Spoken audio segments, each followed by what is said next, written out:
सभी को राधे राधे।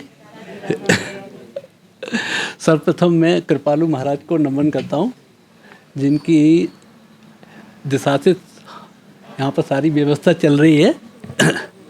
और यहाँ पर जो शिवाजी, डॉक्टर शिवाजी और डॉक्टर साहब ने जिस तरीके से सारी चीज़ों को देखा है और हम लोगों को संभाला है, और जो स्टाफ रेवती मैडम, आरती, शिखा और बाकी सब स्टाफ ने जितना ध्यान रखा है यहाँ पर, उसका मैं शब्दों में बयान नहीं कर सकता।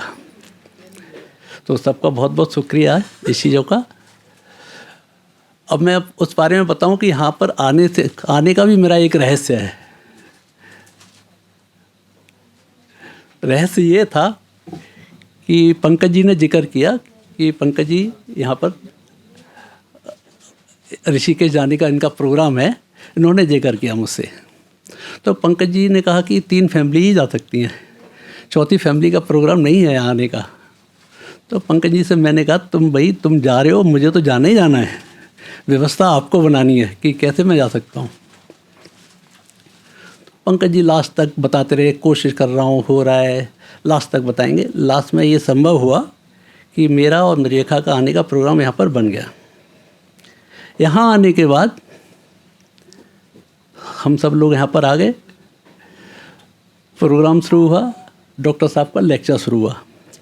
डॉक्टर साहब का जो पहला लेक्चर था मुझको उसने इतना प्रभावित किया कि उस पहला लेक्चर उनका जो आध्यात्म के ऊपर था। क्योंकि मैंने अभी पिछले 3-4 महीने से इन चीज़ों को पढ़ना शुरू किया था। अभी फरवरी के महीने में मेरे माँ का शरीर शांत हो गया था।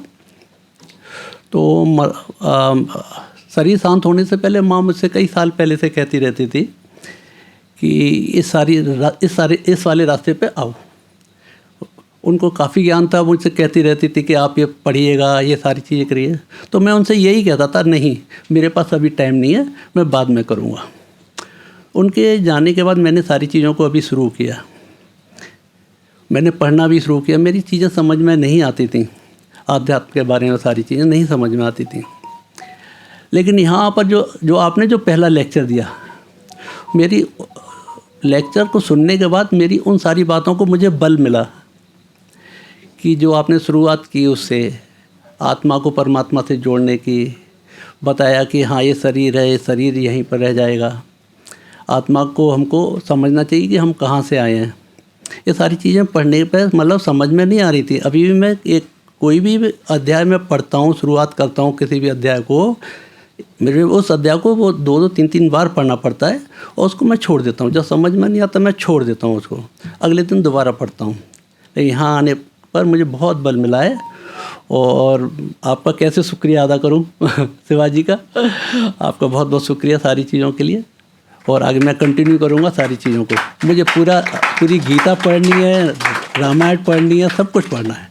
आगे जो जीवन है मेरा इसी में लगेगा। बहुत बहुत शुक्रिया।